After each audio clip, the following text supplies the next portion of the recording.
Hi, I'm Stephanie Coulter, and we're inside the studio at the Texas Heart Institute. And today we have the esteemed pleasure to welcome Dr. Lance Gould to our Grand Rounds portfolio today. And I'm super happy to have you here.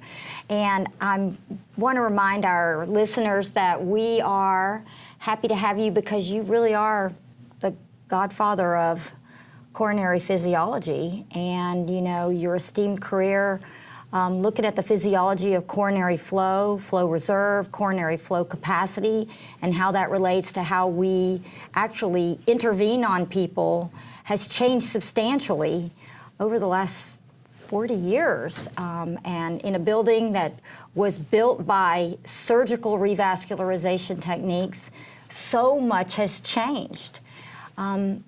One, I'd like to thank you for coming, and two, I'd like to thank you for your esteemed career and for all that you've given to science. And I'm actually wondering, throughout all this huge amount of data that you've put into the development of products that our group uses your technology on a daily basis. I'm an educator, and I'm thinking, how do we get people to follow a career path like you did, where you went and followed, like, I love your slide where you said, this is the slide in 1975 that changed my life, and you followed your passion. How were you able to do that? Thank you for the honor. It has nothing to do with me, really. It has to do with the heart and how it works. And so that passion came from trying to figure out how the heart works and then relating it to clinical medicine. And I think that there's a lot to do, there's a lot more to understand, and if people can understand a little bit of it and then catch the interest and the passion for finishing up that physiology so that it becomes routine and automated, then that's the lesson that we need to get. It's not so much my personal life, it's the story about the heart. Okay, I love your humility about that, but I have to tell you. No, it's real. That's the way the heart works. Well, the heart does, but humans follow because we get distracted. But you stayed focused on the things that were interesting and entertaining to you, instead of, being distracted by, positions or administrative jobs. Do you know what I'm saying? Let me put it this way. I don't know what else to do, so I'm a little bit limited. I'm no good at administration. I'm a pretty good clinician, but in order to be a clinician, they need to understand it. So in a way, it's an honor, but I think the honor should be focused on the heart and what other people can discover. And then the complex problem of where does science go when it knows the truth, but that truth is so complicated to apply that it takes, in the modern world, a kind of software, a technological automation that carries all that over into daily life that normal people are not going to spend 50 years trying to figure it out. So the problem in the future is not only how you educate, but how you translate this complexity into everyday normal living. Now that's a real challenge. Every AI person can do that. Every teenager that grows up with a computer can do that. When I grew up, the most thing we had was a radio and a circular cell phone. That's changed, and I think the modern world needs to look at it as a compression of all this data into automation. That's where it's going. That's my current passion. But there's going to have to be some younger people that take that over. Or do you think we're training young people to do this? I mean, you have a very robust operation with funding and with interesting people. You can't have 25 people in a big endowment to make this work. It needs to be automated to the extent that 2 people, a doc and a technologist and maybe a nurse, can make it work. And it's all programmed so that if you do the right procedure in the PET scan, then the invasive guys know what he's got. He knows how to fix it. So it's a matter of compressing knowledge in a huge team into a small package that can be real. That's a real fundamental challenge in all of medicine. And the hearts is, a great place to start for a young investigator wants to do that, that's a major deal. That's a major way of making a career. And if one has an interest in this kind of research, that's where the research needs to go. Not to rediscover coronary flow reserve, but discover how to translate it into daily practice. Yeah. That's the magic of where the research needs to go now. But it feels like you were, I mean, it may feel to, I don't know, I don't want to presume to say how it feels to you, but from my impression of what you were able to achieve, you were able to prove the physiology, and then you've lifted that physiology up into a place that it seems like it's usable data now in certain instances.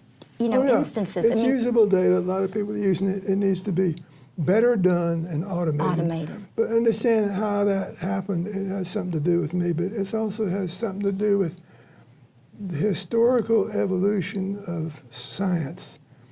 In my generation, remember, I'm the post-war generation, mid-war generation, there are not many people.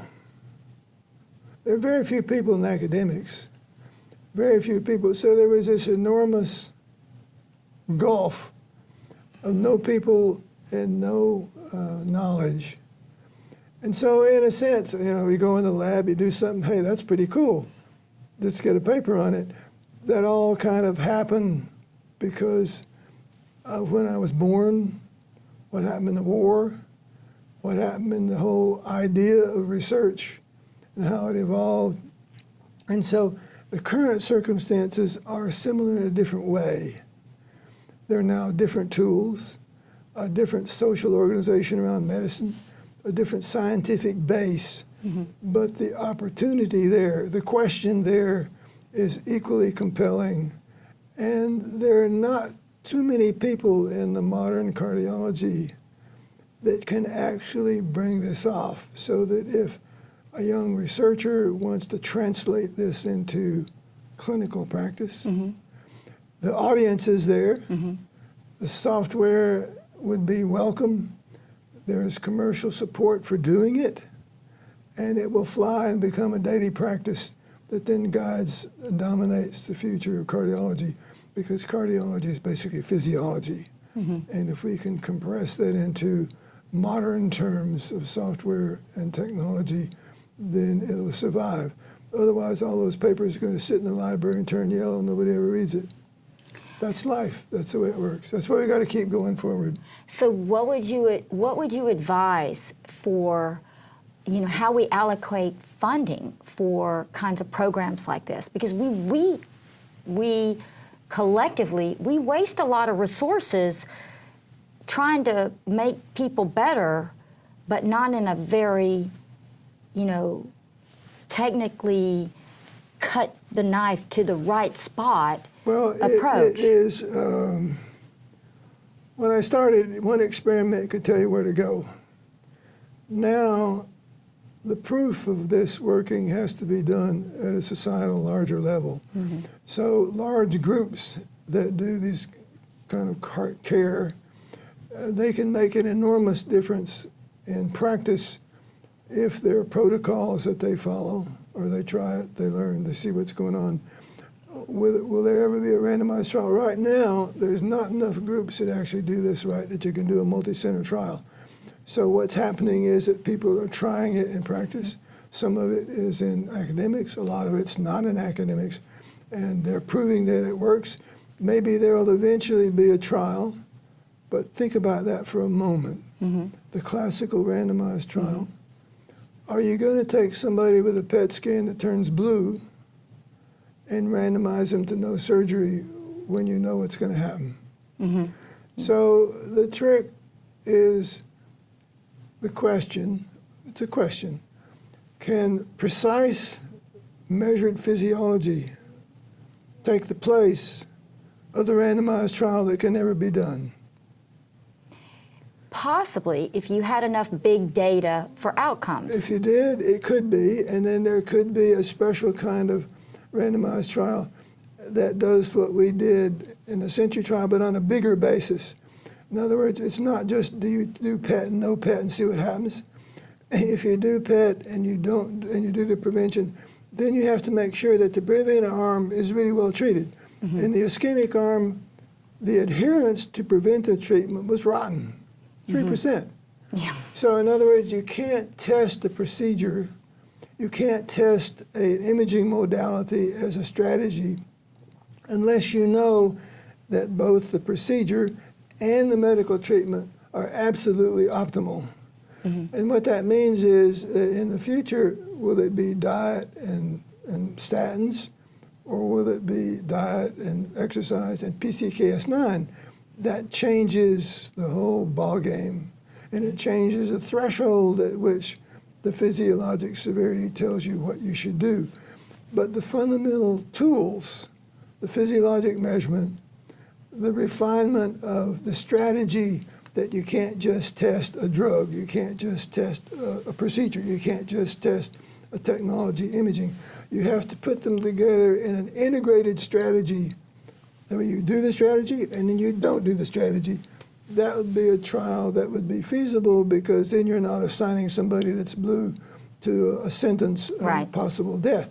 But if you include it as a strategy where if they're bad enough you fix it, but then you do the medical part, an expanded century trial, a multi-center, done intensely with PCKS9s, that's the future. And if somebody has an interest in science and academics, that's what they need to learn how to do and get involved with. But it will be a team effort. The lone wolf doing a procedure and doing an experiment in the animal lab, that's gone, that's over.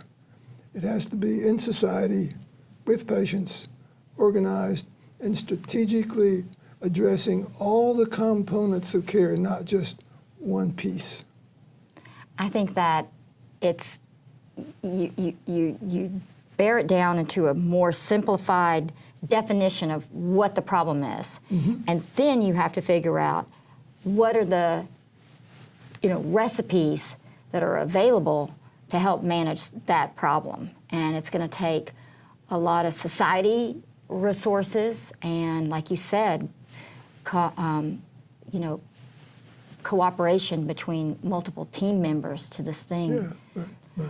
But it starts with having a definition. So I'm going to thank you again for helping us to define the problems that we've been working on.